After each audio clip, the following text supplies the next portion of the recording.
This is 365 Sports, powered by Sikkim365.com. Welcome to the Triple Option. Here's your host, Paul Catalina. Welcome into the Triple Option. It's Thursday, so I'm going to stand up. I think this is we're going to try something new here. We're going to stand up. Pierre Nugent, Fox 9 Minneapolis, joins me now. We have a lot to talk about today. Crazy Week 3 schedule, which we'll get into, obviously in our picks, but also maybe a little bit here in this first segment. But Pierre, here's one of the reasons I think I should stand up. I don't know if you're a proud owner of an Apple Watch like I am.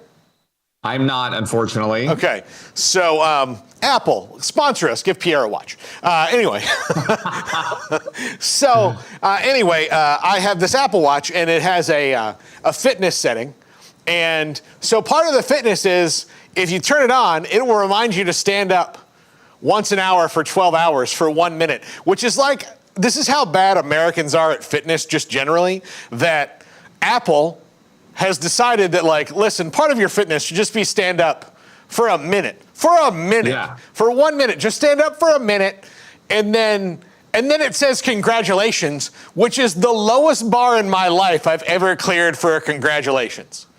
Like, wow. It'll be like, you did it. You stood up for a minute.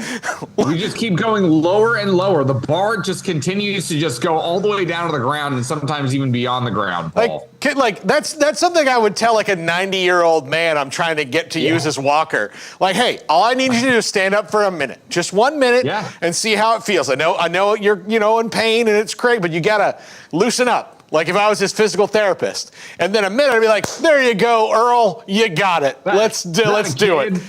Not a kid. Next thing you know, you're going to be running the 40 and 4.4 flat. No time. Let's go. I got you some new tennis balls for the bottom of that thing. Let's roll.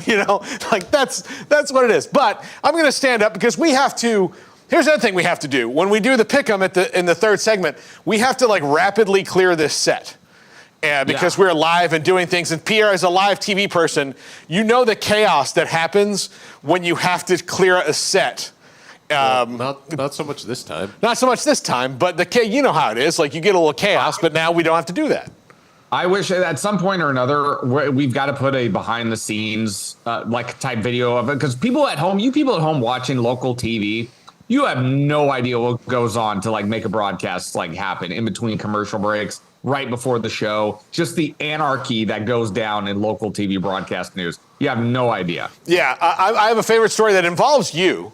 That has involved you because it's funny because you guys were both, you and Nikki were both, our friend Nikki Lorenzo, who's in Sacramento now, but our very good friend. She told me a story, and I'll leave out some of the other details because it gets a little weird about one of the other guys in the story who is not involved in this conversation. But she By the way, I have no idea where this story is going. I am just as eager as everybody else to hear where this is going. But you have 3 minutes between, in a commercial break, maybe 4 on an extent, you're coming on after a game and you're trying to fill some time and you don't really have to worry about the paid commercial that's coming on after you late. But you only have 4 minutes. But she spilled a whole bottle of water on herself between breaks.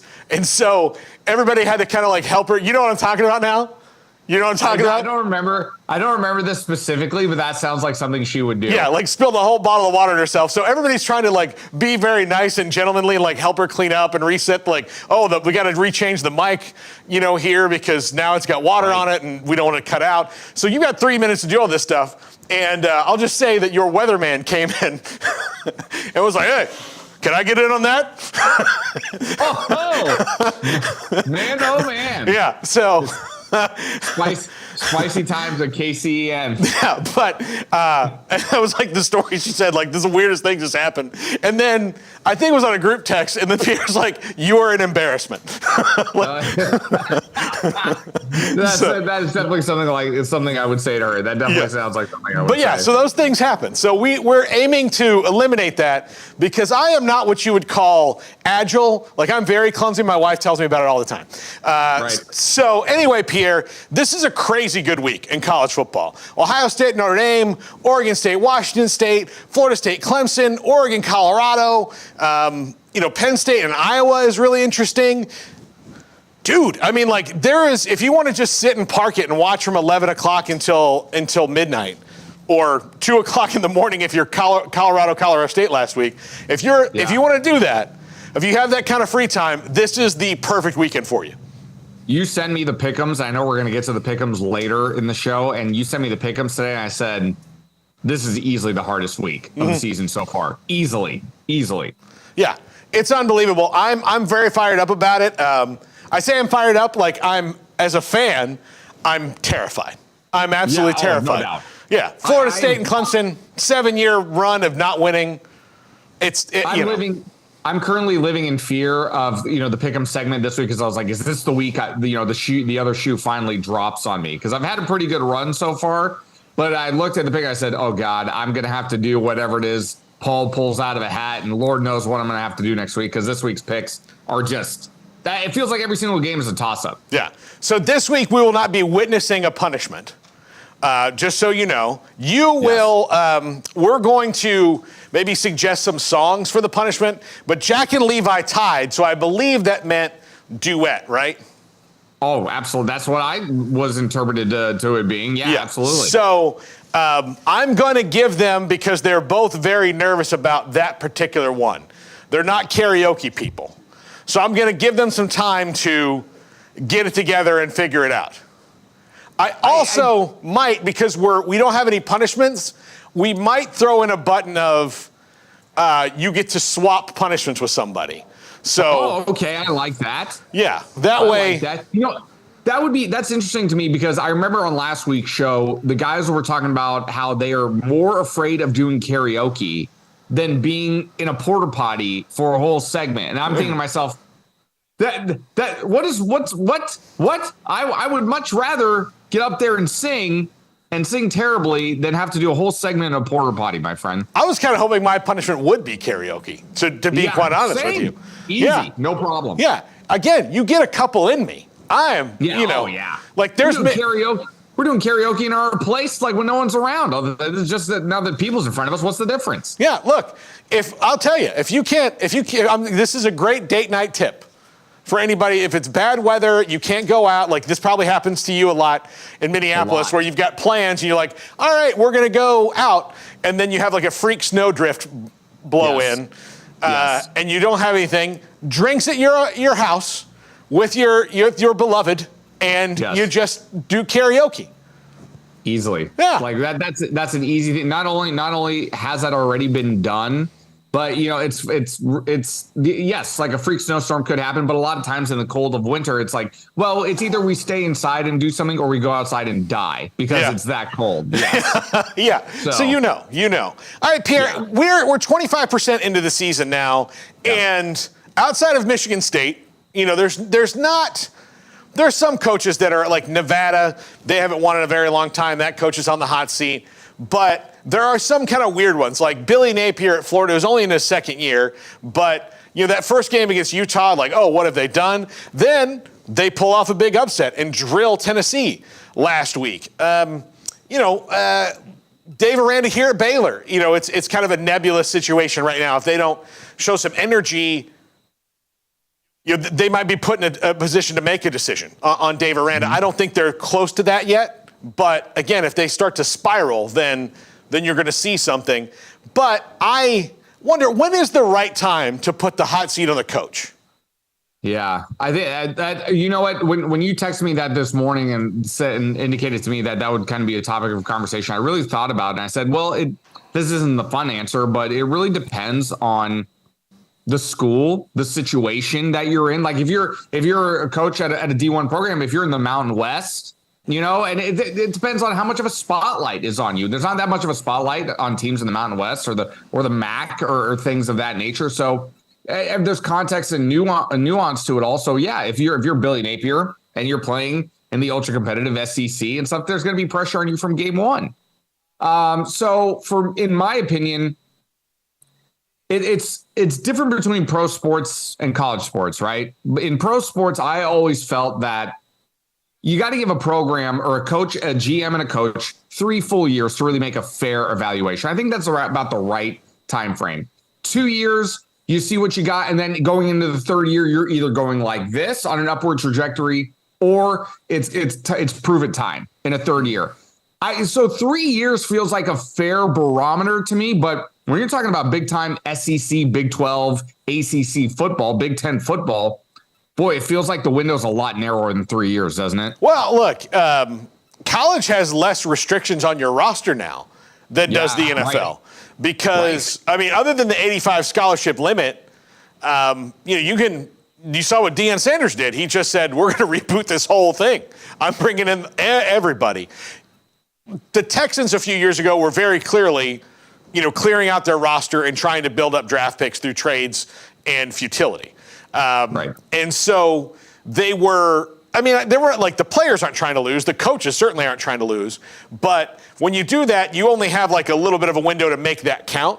As we're now with the transfer portal and your 25 scholarships on average a year that you normally do. So between all that, you don't have to do the old school thing at college football. Like, look, you got to give this guy 4 or 5 years because he's got to, depending on how bad the situation was. Like, I remember when Art Briles took over at Baylor, like they just needed to leave him alone for a little while and let him clear off and reboot completely. Now, right. If you're taking over a program that's already good, like Ryan Day at Ohio State, they were already great. So right. He has really nowhere to go but down, which is a very hard position to be put in. It's the same kind of hard, really. It's just on in the mirror verse, right? So It's reversed.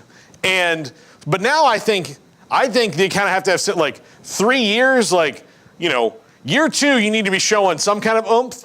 And that way by year 3, you can see what's going on. We'll call it lovingly the Norvell window. So, because that's what Mike Norvell is kind of showing here is like, look, the first year was the COVID year. So that was the Mulligan year.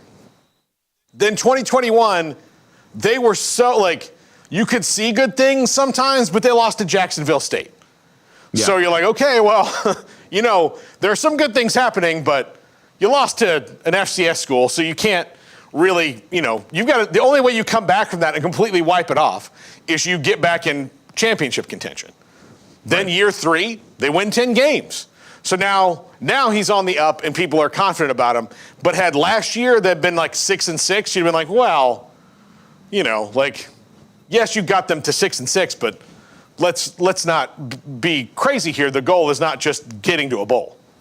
Right. Yeah. I think it depends on what your standards are. And I think a lot of college football fans have an unreasonable amount of standards in some parts of the country. I think you would agree with that, yes. No doubt. But I think you have to get that's the my heart always went out to coaches, especially, in the state of Texas and where it's the old cliche of Friday Night Lights. You lose a game or two and then you've got for sale signs out in your front yard. And I just thought it was so ridiculous because people are so unreasonable. And when it comes to what your expectation should be when a new man in charge comes in and takes over a program, because he wants to do it his way. He wants to build his players and he has his own vision and direction of where he wants to take the program. And that is going to take time. It doesn't just happen overnight. So these unreasonable expectations, that's why I've grown so tired of sports fans in every single sport. It's just I want you to be seen and not heard at this point. And so I think, again, it goes back to what I said at the beginning. It depends on where you are in the country, what type of program you have, what type of athletic director you have, the patience that is given to you. But I want to say, I think 3 years is a fair barometer, especially like you said, with the transfer portal now and how things can change so quickly. You improve your roster a lot more quickly than you could in the past. Yeah, I think 3 years is a fair window. Yeah, and look, you've worked around it long enough. The key thing for a college to be successful in any sport is president, AD, and coach are on the same page all the time. Yep. Everybody knows what their role is. Everybody supports. You know, you don't. I love this phrase I learned from Matt Rule when he was here. He said, "Don't tell me no, tell me how." Like, don't tell me no, tell me how. Like that leaves you to be productive. And so if you have people who are willing to do that, because sometimes people will blame the coach because they don't know. Like, you don't know the inner workings of an athletic department. It's boring to even read about, you know? Yep. Like, in fact, a lot of times if you start reading about it, you're like, I don't even know. Like, they're trying to flower up this thing of asking me to give them money. Like, that's all it is. But there's all these things. But if you go to the athletic director and be like, hey, listen, our big rival is Georgia. They're spending $3 million a year in their recruiting budget. I know that we can't spend $3 million, but I've figured out if we spend 1.5, we can compete with them based on the way that we have to do things. And if the AD goes, how about $250,000? Then it's not the coach's fault anymore. It's the AD's fault because he's decided that, no, it's not worth this much money to compete with Georgia. And then the coach will say, yeah, but our fans, we only lose to Georgia. And so since we only lose to Georgia and maybe like one other team, they want us to be on par. Well, they're spending 3 times as much as we are. So can we bump that up? And you're like, no. Because then the AD's saying, like, look, I don't care if you beat Georgia or not. You're like, yeah, but you're one guy, and you're at the mercy of them. I feel like Moneyball 2 is in the works right now. You know, now that we have all this, the insight of what could happen when you're trying to put together a competitive Division I football program in today's world right now. It kind of feels that way. Yeah. I mean, the way we're talking is like, hey, it sounds like Moneyball to me. Yeah. Well, look, I remember seeing that list when it came out. I think the Athletic or On 3 put out what the recruiting budgets for each school were. And Georgia was spending $1 million more than number 2 on the list. Wow. That's how much they're going all in on it. And, you know, some of those schools could easily see that and go, well, I guess we got to up our budget. But then Georgia's just going to another million, another million, another million. Sure. And it's going to spin. But, yeah, you have to do that. So for coaches, it is a weird time to decide. To me, I think you can see if there's nothing that tells you how this program's going to go up, if you don't have some splashy recruits or some guys that are, can maybe turn you around, and the games kind of always end the same way, and it's just been that way for a couple years, then you maybe need, look, this isn't a fit. I also think that people need to divorce themselves from the idea of just because a guy can't coach at one place doesn't mean he can't at another. Sometimes they're just bad fits. Brian Harston was a terrible fit at Auburn. Yeah. They didn't want him. And he didn't realize that people wouldn't want him to be the coach. And when he got there, he's like, oh, my gosh. And they're trying to make stuff up about him to get him fired. But he'll get another job in a year or so. Somebody will hire him and they'll go, man, this guy can coach. Yes, he can. Sometimes you just can't coach in a certain city. I mean, the first name that comes to mind for me is Chip Kelly. I know it's a little bit different with him going to the NFL. I mean, look what he did at Oregon. Look what happened in the NFL with him. And look at him now at UCLA. You're right. Right fit, right time, right support system plays a huge, huge factor in your success as an overall program. It's not just the head coach. It's not. Yeah. No, there's so many other things that go into it. And people know that more now. I think like the whole realignment world, you know how much time I spent on the other podcast talking about TV deals and money, and not like, well, the people would be like, well, why is this school worth this much money? Like, I don't know, but TV says they are. Like, I'm not. Yes. That's how it is. It's a different business now. Mm-hmm. It used to be a different business, 2 years ago? Yeah. And it is a completely different business now, entirely. Yeah, absolutely. When we come back, Pierre is in the heart of Big Ten country. I'm curious what the buzz is on Mel Tucker. Well, not really Mel Tucker. We kind of know what the buzz is on Mel Tucker. But that job being open just 2 games into the season, really. And now here we are in week 4. But 2 games into the season, everybody knows that Michigan State is open. And that is going to create a lot of, in Big Ten country about a lot of different coaches. We'll get Pierre's opinion on that. This is the Triple Option on 365 Sports. If your business is like most, you need things done quickly. But if you're still tying your critical applications together on multiple shared public networks, you've probably been feeling the slowdown. And that's no good for business. A private UPN fiber network can get you and your business moving at the speed of light. Whatever you need, we can build it. Internet, Metro Ethernet, Waves, dark fiber. We deliver custom private networks and are focused on business customers only. Our next generation 100% fiber optic infrastructure offers you low latency and ultra scalable bandwidth with speeds up to 100 gigabit to run your critical applications. Your connection won't be limiting your performance anymore. It's diverse and scalable, so it can grow and change as your business grows and changes. And with a secure carrier-grade private network, you'll have all the reliability you need. Contact UPN today to learn more. Fast just got faster. This is 365 Sports, powered by Sikkim365.com. Welcome to the Triple Option. Here's your host, Paul Catalina. Pierre Nugent, Fox 9 Minneapolis, joins us on Thursdays. In our next segment, we'll have the picks. And we'll also probably leave some time to discuss what songs, and maybe leave you some discussions, what songs that our duet should be. So pick a duet. Like, that's what we need to do. Islands in the Stream. Yeah. Maybe like Killing Me Softly by the Fugees.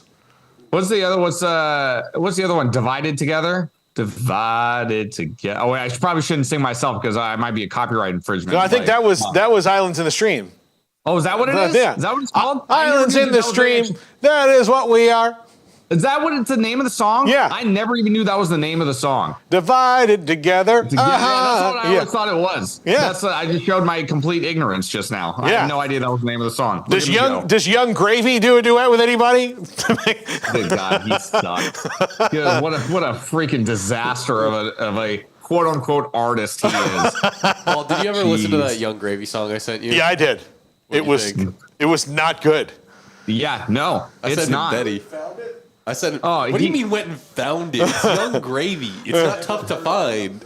No, it's not tough to find at all. And he's living a life that I just cannot comprehend whatsoever. As a matter of fact, since I listened to it, I have a bunch of things that pop up on my Instagram, which are people doing this thing of rap music when I was young and rap music today. And the rap music today is him.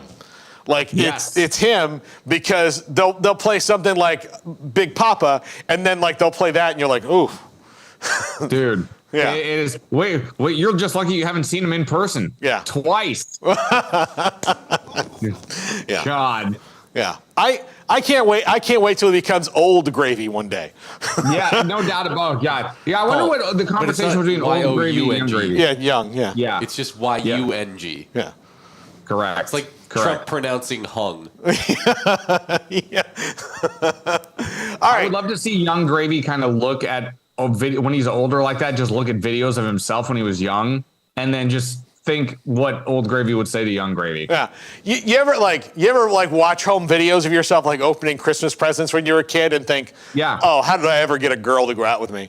100%. Without question. That's what I hope he feels like later on. Question. Yeah. No doubt. That feeling of like, oh, how did I ever, like, I'm sorry.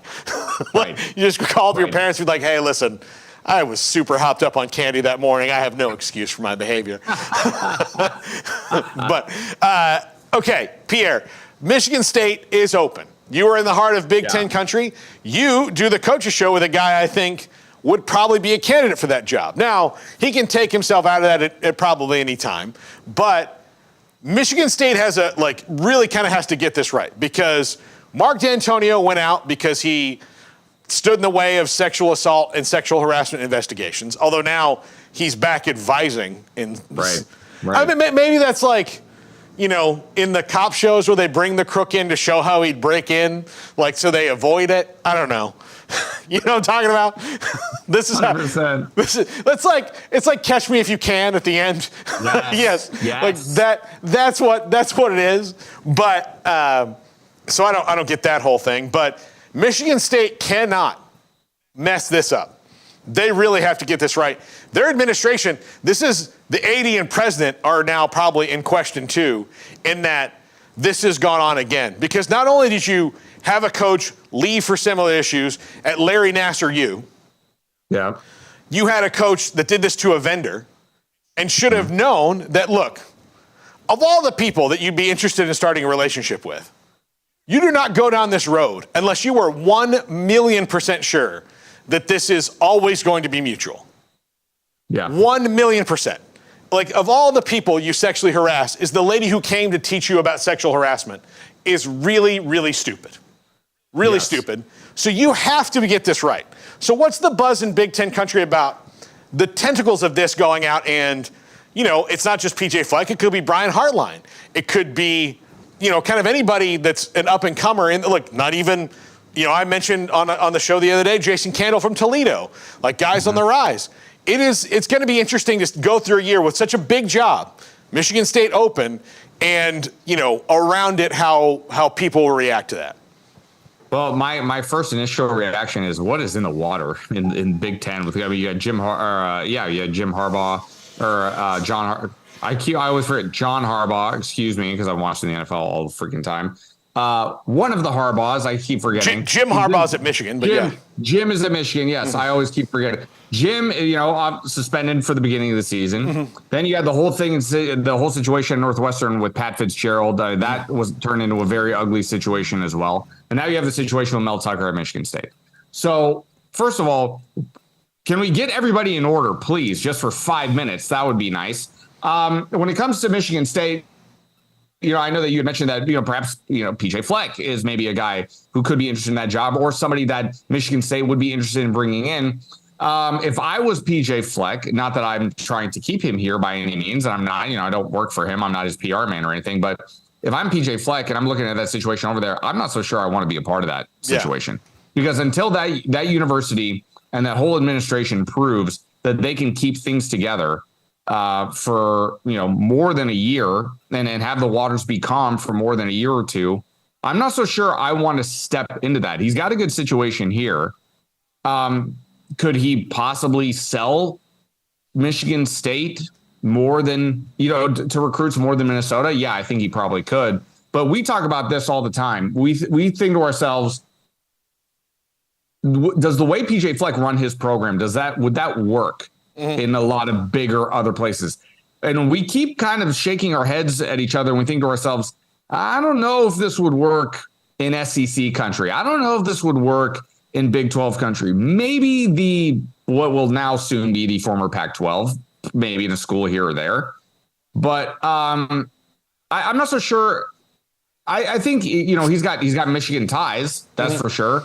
But I don't know how eager he would be for this job. The one candidate I would sooner or later, somebody's going to notice this guy.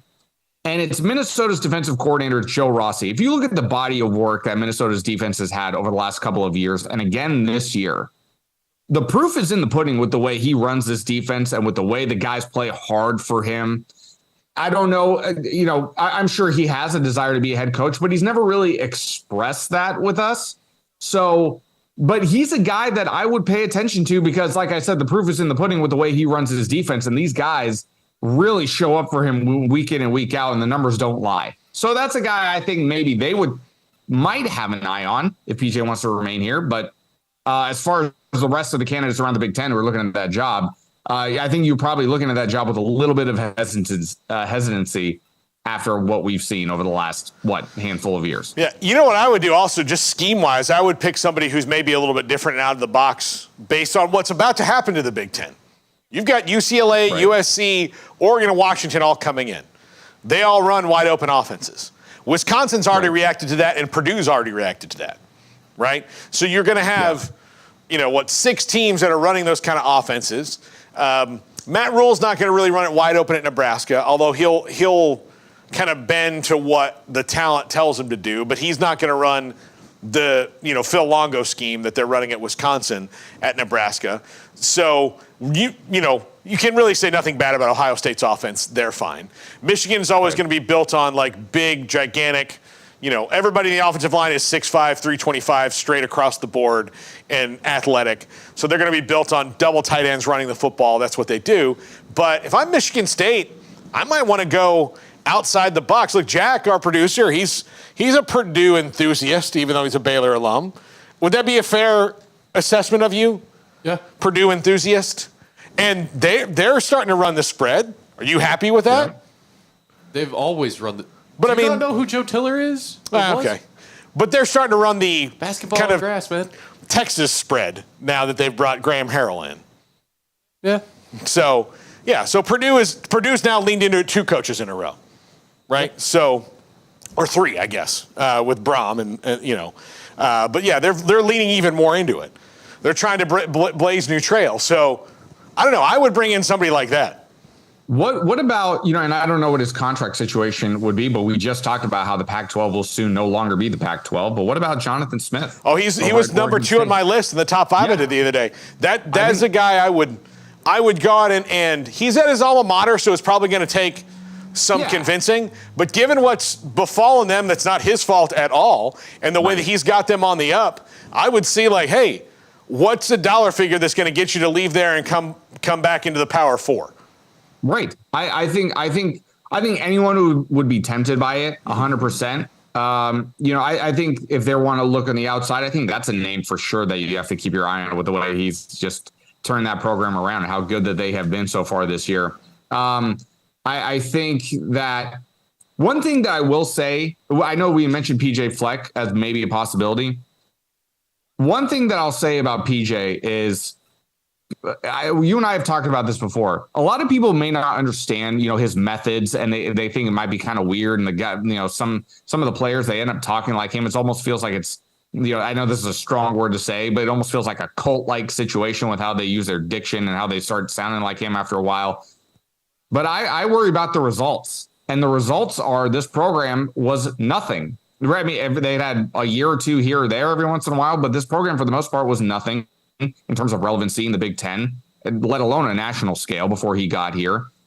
But his players don't get into a lot of trouble. We don't really have a lot of issues with the football players here in Minneapolis. Their grades are pretty good. He has a pretty good graduate rate for some of the guys who play. It's a pretty good ship here that he's running. I don't. If I'm an AD, I would be very attracted to a situation like that because even though his methods might be a little bit, I don't know, abnormal to some people, antiquated, I would say, or old school. Yeah, the results are the results, and the results here have been, for the most part, very good. Yeah. So I think he would be a very strong candidate anywhere. Yeah, I'm curious. I'm curious. You mentioned that defensive coordinator. I'm curious to see what will happen with him, especially if they keep giving up, like, even in games that they lose. You give up 17 points and lose a game, it's not the DC's fault. He's done everything he can in modern college football. So they gave up 31 against North Carolina too, but you know what? Their offense just in that game, their offense gave them no help. Their run game was very good, but their quarterback, Ethan Kaliakmanis, I mean, boy, he's had a tough go of it so far this season. So they're really going to need more from him to keep their offense on the field because their defense can't do everything. They forced 2 turnovers in that game. I mean, the turnover battle was even. But it's still just, it wasn't enough. They were susceptible to the pass in that game, but it's kind of funny to say it like that. Yeah, even though they give up 31, that's not where my attention is. Yeah, my attention is over on offense. Yeah, even though they're going to play some good quarterbacks this year, it's not going to be Drake May every week. Correct. Yeah, it's not going to be him every week. Yes, absolutely. Correct. All right, you know what? Let's go ahead and take a break and give us some more time for Pick'em. I just thought up a couple other duets that we'll throw out there. Nice. You know, one of them isn't even a duet. It's just like, it's like 4 people. But if you each learn 2 parts, then it could be really fun. And during the break, I'm going to reteach myself the difference between Jim and John Harbaugh because I couldn't keep that straight for a moment. So look, this is a good time to take a break. There's not much. There's not much. Their parents barely know. They just look around. Am I in Baltimore or I am in Ann Arbor? That's how they know which house they're in. That sounds about right to me. Yeah. Am I crab cakes or Zingermans? That's all they know. Right there. When we come back, it's time for the picks. This is the triple option on 365 Sports. If your business is like most, you need things done quickly. But if you're still tying your critical applications together on multiple shared public networks, you've probably been feeling the slowdown. And that's no good for business. A private UPN fiber network can get you and your business moving at the speed of light. Whatever you need, we can build it. Internet, Metro Ethernet, Waves, dark fiber. We deliver custom private networks and are focused on business customers only. Our next generation 100% fiber optic infrastructure offers you low latency and ultra scalable bandwidth with speeds up to 100 gigabit to run your critical applications. Your connection won't be limiting your performance anymore. It's diverse and scalable, so it can grow and change as your business grows and changes. And with a secure carrier-grade private network, you'll have all the reliability you need. Contact UPN today to learn more. Fast just got faster. This is 365 Sports, powered by Sikkim365.com. Welcome to the triple option. Here's your host, Paul Catalina. All right, it's time for Pick'em. As you see the records here, I am a hearty, ever coming back 9-6.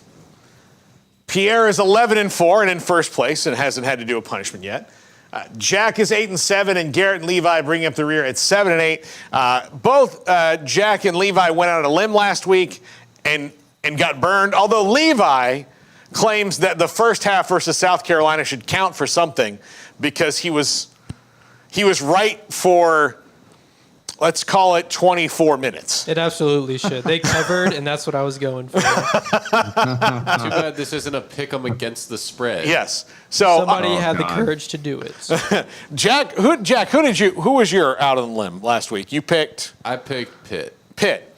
And look, that game was pretty good. So, West Virginia fought back with their backup quarterback, played really solid defense when they needed to, and that's how they won that game. Okay, so here's another duet I thought of, Pierre.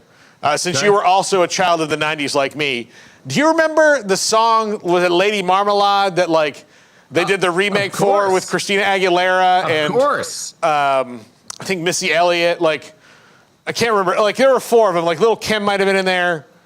I think 100%. Yeah, it was Pink, Christina Aguilera, Maya, and Missy Elliott, right? Yeah, there you go. Yeah, okay. Boom. So there it is. Yeah, Lady Marmalade. Okay, so here's what we're playing for this week. Alrighty. I'm not looking. I'm kind of looking.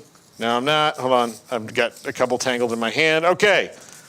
We are playing. Oh, this is my favorite one. This is honestly my favorite one. This is your least favorite food. So you will have to do the pick'em segment while you eat your least favorite food. So for me, it would be cauliflower. Okay. I don't like cauliflower. I don't trust it. I don't like how it's trying to sneak its way into being chicken wings and mashed potatoes and stuff. Pizza crust. Okay. It's deceptive and it's wrong. Okay. It's the biggest liar of all foods. Cauliflower. Jack, what is your least favorite food? Bananas. That doesn't sound so bad. Garrett? The texture's terrible. Yeah. I honestly have too many. This is my worst nightmare when it comes to these picks. All right, so Garrett better be on it. Levi, what is yours? I'm not a picky eater, but chicken salad, the texture of it is just disgusting to me. All right. All right, and Pierre, what was yours? I have several, to be honest, but I can go in a number of directions. I always hated the texture of oatmeal. Okay. And I, let's see, what else? I hate celery and cucumber. I hate cucumber. Okay. And I hate peanut butter. Okay. So if you hate peanut butter. Wow. I do. Yes, I do. It's disgusting to me. I feel like we should vote for peanut butter yeah. If he loses. Yeah. I'm peanut butter and oatmeal are what I'm going there. Yeah. Ugh, Yeah. gross. Yeah. Okay, so let's get into it. We will we'll build to the duet, and we'll see what happens. I'm going to throw in. We got to figure out conditions for a punishment swap. I thought of another song as well. Okay. Of the Taylor Swift Bon Iver song, "The Exile." Oh yeah. Song. That would be a very heartfelt, and you have to look each other in the eyes too when you're singing it the whole time. Yeah. Never lose eye contact.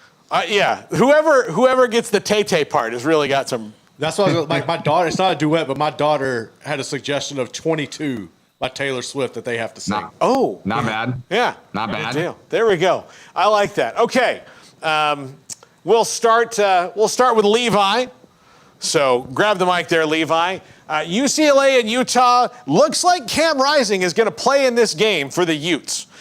So he's been practicing. Kyle Whittingham has kept us very close to the vest, but this seems to be like what they were holding him out for, to take on the best offense they've seen all year in UCLA and Chip Kelly. Yeah, I'll be curious to see how Cam Rising plays. I mean, when they were in Waco, I know they had a lot of injuries, but I was not impressed, and they played a very, very, very bad Baylor team and kept it pretty close. I love Utah. I love that program, but I think I'll go with UCLA this week. All right. Levi picking the Bruins. Garrett. I'm actually going to follow Levi, man. I'm glad Cam Rising's back, but I still have a lot of concerns about the defensive players and the other injuries surrounding Utah right now. All right. Yeah, whoa. Let's not move. There we go. Jack. Utah. Cam Rising's back. Yeah. I don't see how people are overlooking this one. Yeah. He's back. All right. They're going to win. Look, hey, he changes the whole offense. Like, they've got playmakers on that offense. Of course, Jaquinta Jackson's been banged up and playing through some injuries too, which is kind of interesting to me. But I do wonder, like, what about those playmakers haven't gotten to do anything because the guys who've been throwing the ball are not Cam Rising, or getting to the ball. So that'll be interesting. Cam Rising not probably going to run as much, but still, Jack, very, very good observation. Pierre, what do you got? I think I'm going to go with Utah as well. I just Utah at home. Something about Utah at home that they just seem really tough to play out in Utah. So I'm going Utah. Yeah, this is to me was the hardest one for me to pick because of the Cam Rising factor, and I'm going to trust Kyle Whittingham and that he's not going to put him out on the field unless he knows he can help them win and score with the UCLA team that's going to be really good. It's Dante Moore, number one quarterback in the country, true freshman starting for UCLA. He's a fantastic player. We get to watch him for two full more years after this one. I'm looking forward to that as a fan. But I'm going to go with the grizzled old man, Kyle Whittingham, and the Utes. And this might be just because Chip Kelly was rude to me in an elevator one time, but did you deserve it? I don't. I just said, "Hey, coach." That's all I did. Also, who has UCLA played? Not true. I mean, why should I believe that their amazing offense is amazing after putting 27 on Coastal Carolina, 35 on not a good San Diego State team, and then 59 on North Carolina Central, who they should put 59 on? Oh yeah. Okay. All right. Let's move on back here. This one, if this one was in the Grove, I would have easily not waffled and picked Ole Miss. I've gone back and forth because Alabama doesn't lose games at home that often. They lost at home a couple weeks ago. They barely, got out of South Florida with their lives, and I think they're just kind of a mess right now. So in a game that would be it's going to be closer than it would be if it was in Mississippi, I am picking Alabama's goals to be very different for the season. I'm taking Ole Miss, and I'm on the Lane train tonight. You know how I feel about Nick Saban. I would love nothing more than to see this ship just continue to tank. But he's too good of a coach, I think, for them to lose 2 games in a row. Or not 2 games in a row, I should say. But I hate this pick, Paul. God, why you make me do this? I'm going with Alabama. Don't ask me why, but I'm going with Alabama. He says, "Roll Tide, roll." Jack. I'm sitting over here trying to remember exactly what the score of Alabama-Texas was. 34-24. I don't think Ole Miss has anywhere near the defense that Texas does. And just because Milroe didn't play last week when I think Saban was trying to figure out if he has an actual passer doesn't mean that they can't put up 30 points on Ole Miss's defense. I trust Saban too. I'm going with Alabama. All right. Garrett, our actual resident SEC fan. That's right. That's right. This is a really tough game. I'm going to ride with Ole Miss, take it to the SIP. I think it's Lane Kiffin's time. You've seen Sark finally jump up and get Saban. Kirby's not passed him, but Kirby's held his own. We've seen Jimbo get him. It's time for Kiffin. All right, Levi. I would say the news of Nick Saban's death has been greatly over-exaggerated. I want Ole Miss to win this game. I hope they do. That would be awesome for college football, but I'll go with Alabama. Going with Alabama. This is what we were hoping for. Diversity in the picks, which we... Yes, and also I think it's worth mentioning we didn't do FSU, Clemson, and Colorado, Oregon because we all had the same pick. Yeah. Okay. Maybe my favorite game of the weekend is Oregon State and Wazoo. And it's because both these teams are the ones that are left behind in the Pac-2. This is the Pac-2 challenge. Both of them have really fun offenses. Both of them have really big wins so far in this year. They both have really cool quarterbacks to watch in DJU and Cam Ward. And we've seen from DJU this year is kind of criminal what Dabo was doing to him at Clemson. He's been really fun to watch. Cam Ward, incarnate word transfer, just tearing it up in the Pac-12. Levi, who you got? Yeah, this is probably my favorite game of the weekend. When I watched Oregon State, San Jose State a couple weeks ago, I was just so impressed by the physicality on defense. They just have athletes everywhere, which is crazy. But Washington State, I've always kind of rooted for them. I love Cam Ward. I'm a sicko, and I watched him at Incarnate Word, so he's probably my favorite player in college football, so I'll go with Cam Ward and Wazoo. All right, we're going to go Cam Ward. Come on, pop out there, buddy. There you go. All right, Garrett, who you got? Honestly, I think this is probably going to be the best game all weekend. I hate what's happened to both of these programs, but at the end of the day, I think Oregon State has the better defense. Give me the Beavers. All right. Garrett loves Beaver. Okay. Jack. Despite me wearing this sweatshirt today, Yes. I'm actually going to go with Oregon State. I just feel like the new clock rule combined with a better defense and just their style of play, it all just seems like it's going to go together to give them the win. Absolutely. Okay. Pierre. I want to be on the record saying I fully believe that Oregon State is the better team, but we mentioned her earlier in the podcast. Yeah, and if I was waiting on this for podcast and I did not pick Washington State for our friend Nikki Lorenzo, she probably would never let me hear the end of it. So I'm going to go with Washington State. You're going with Wazoo. Well, you're a better friend to her than me because I am a Jonathan Smith stan. And I'm going with the Beavers. Look how different these picks look. This is great. This is going to be great. Yeah, somebody, look, I'm going to make a prediction. Somebody who hasn't been punished yet is probably getting punished, which means maybe you or me, Pierre. Yeah. But it's going to be wild. Yeah. So you and I are, we only have one similarity. So Fair. yeah, you want to get nuts? Come on. Let's get nuts. Let's get nuts. Okay. I'm going to just short, Ohio State, they're, a great program, blah, blah, blah, blah, blah. They've got a freshman quarterback, blah, blah, blah, blah, blah. I also am a big, when I'm talking about people I stand for, Sam Hartman. Boom. You've heard me talk about him a bunch. I'm picking Notre Dame at home, and this is going to send the hype train in South Bend, not to Dion hype train levels because nobody can do that, but the college football world is going to be buzzing about the Irish after they beat Ohio State, which I think will be a very, very good game. Sam Hartman, the story I'm talking about here, but Audric Estime against that Ohio State defense, I think he's going to run for a bunch of yards. I'm going Notre Dame here. I honestly coin flip this game probably 10 times because that's what it honestly feels like. It's a coin flip. And I can make the case for either team, and I'm not even going to get into it because it's just going to take forever. And I'm going to try to talk myself in or out of something. So I'm just going to take Notre Dame as well. I'm taking the Irish. All right. That counts as my going to mass this week too, by the way. Yeah.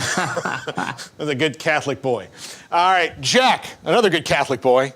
Yeah, I do think Ohio State has more talent, but You got to have the QB to win the close games, and I think Sam Hartman's that guy, and it's at Notre Dame. I got to ride with the Catholics. Yeah.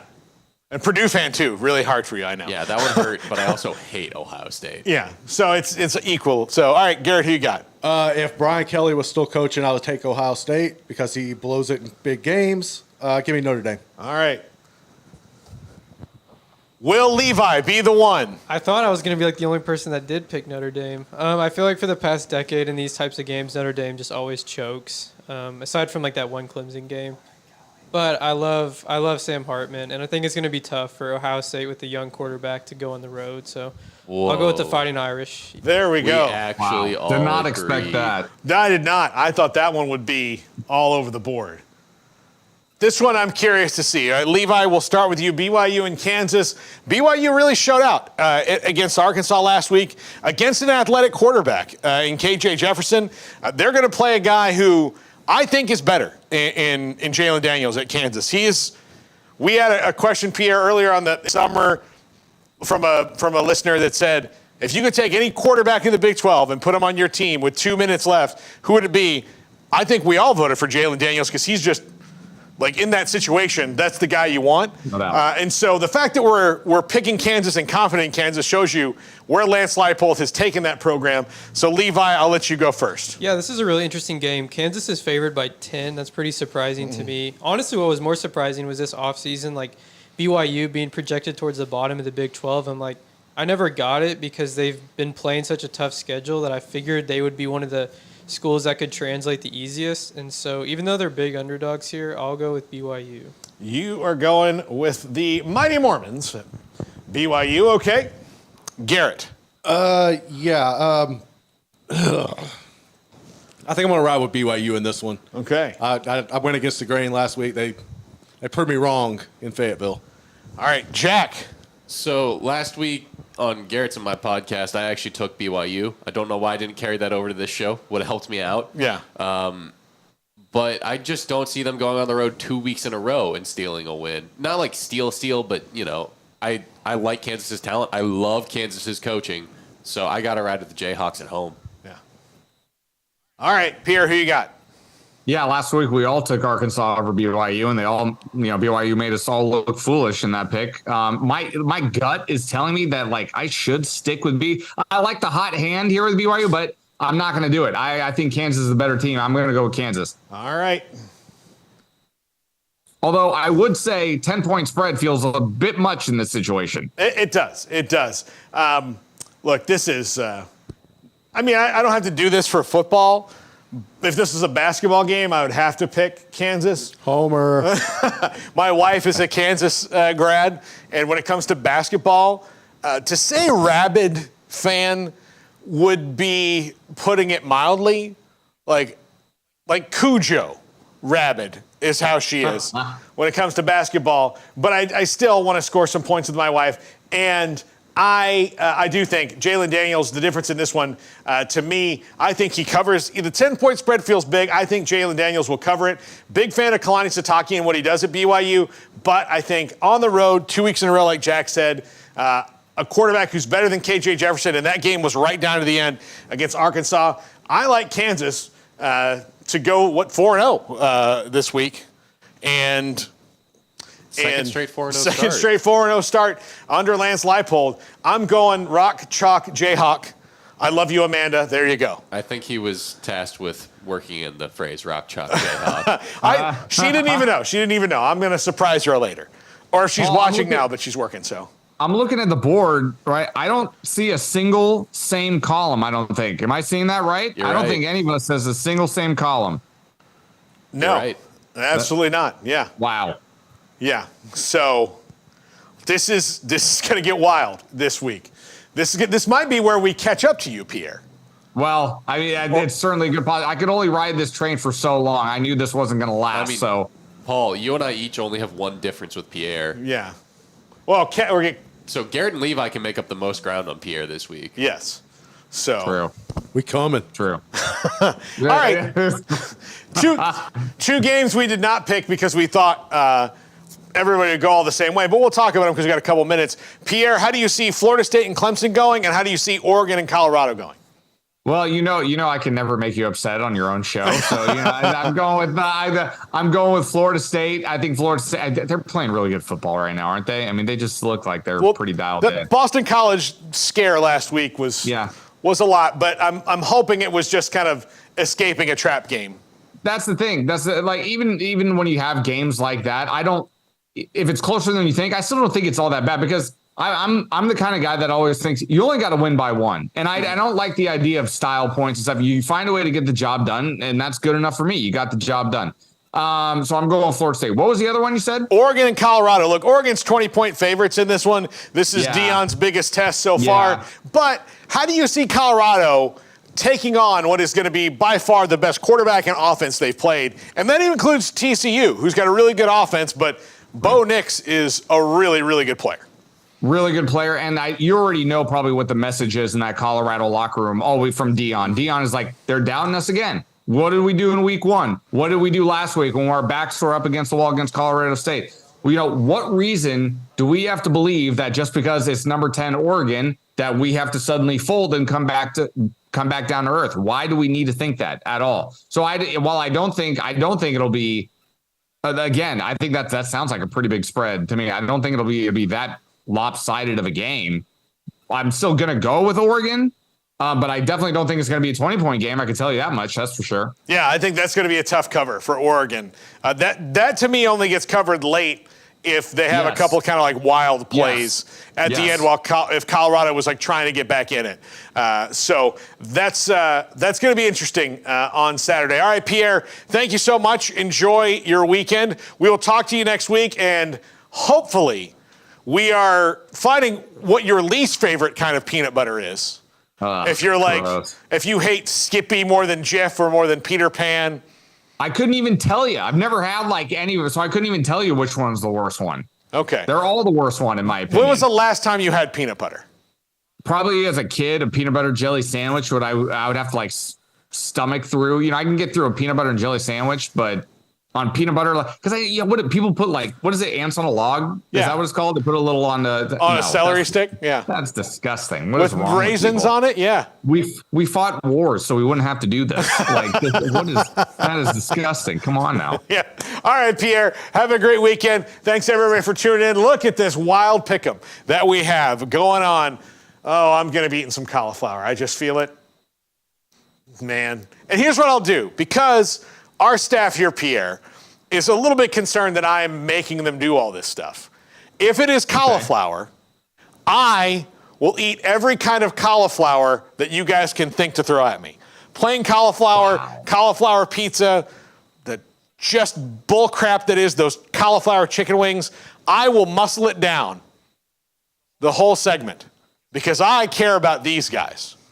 That's a brave man. Poor Levi had to sit in a porta potty last week in the midst of like the biggest weather swing you can imagine. I have severe doubts about how bad that porta potty was. I don't think it was anything worse than like, oh, someone farted in here. We could have made him do it like after the game. That would have been way worse, but baby steps. Yeah. All right, Pierre, have a good one. Guys, thank you so much. This is the Triple Option, 365 Sports. If your business is like most, you need things done quickly. But if you're still tying your critical applications together on multiple shared public networks, you've probably been feeling the slowdown. And that's no good for business. A private UPN fiber network can get you and your business moving at the speed of light. Whatever you need, we can build it. Internet, Metro Ethernet, Waves, dark fiber. We deliver custom private networks and are focused on business customers only. Our next generation 100% fiber optic infrastructure offers you low latency and ultra scalable bandwidth with speeds up to 100 gigabit to run your critical applications. Your connection won't be limiting your performance anymore. It's diverse and scalable, so it can grow and change as your business grows and changes. And with a secure carrier-grade private network, you'll have all the reliability you need. Contact UPN today to learn more. Fast just got faster.